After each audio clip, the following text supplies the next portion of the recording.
You're surrounded by people, laughing, talking, sharing moments, and yet there's this hollow space inside you that no conversation fills.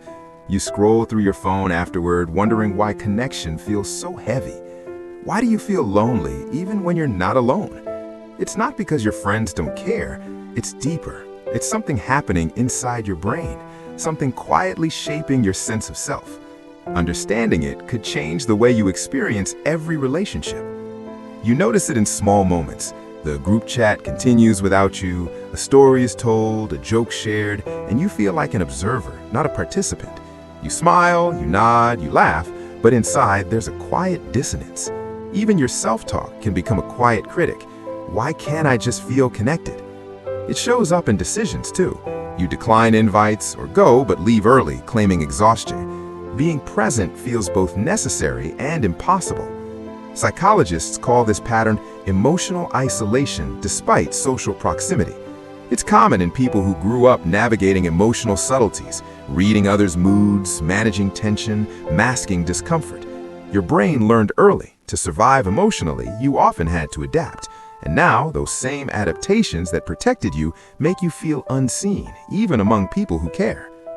Here's the first truth. You are not broken. You are not failing at friendship, empathy, or social skills.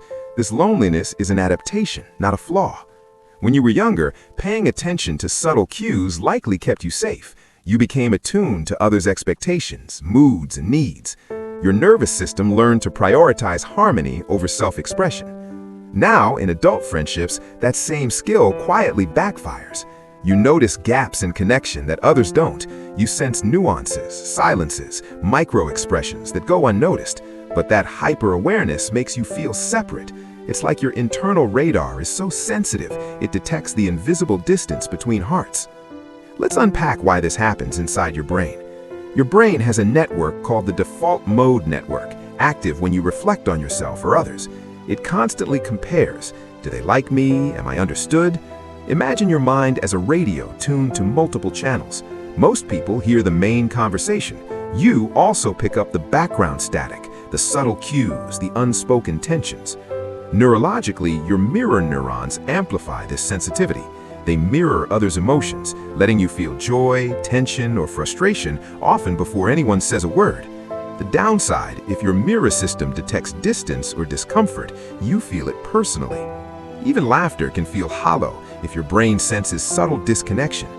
Finally, your amygdala, the emotional alarm system, keeps you on subtle alert.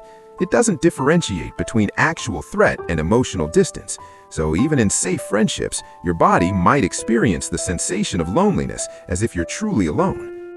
Here's a framework to navigate this loneliness, grounded in how your brain works. First, name the experience. Say quietly to yourself, I feel lonely even here. The act of labeling activates the prefrontal cortex, reducing the amygdala's alarm response. In practice, at a group dinner, whispering it internally can calm internal tension without needing to leave. Second, shift from absorption to observation. Instead of trying to force connection, watch the interaction like a neutral observer. This engages metacognition, your brain's ability to think about thinking, and reduces over-identification with emotional signals. For example, noticing a friend's subtle frown without interpreting it as personal rejection. Third, introduce micro-authentic disclosures. Share tiny truths about yourself, even simple thoughts. Small disclosures signal to the reward system in your brain that authentic connection is safe. In practice, in a group chat, post a small personal reflection. I really enjoyed today's walk. It doesn't require vulnerability overdrive, but slowly aligns your internal radar with external reality. Fourth, practice presence over intensity. Instead of trying to feel profound connection, focus on small sensory moments.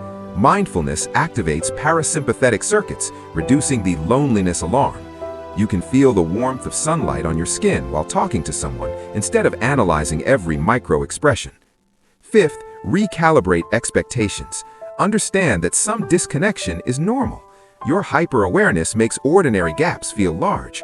Reframing uses cognitive appraisal, a proven technique to reduce emotional stress.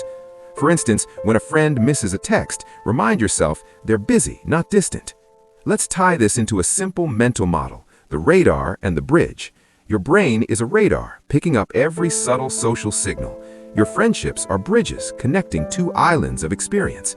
Sometimes the radar overestimates gaps in the bridge. You feel alone on the bridge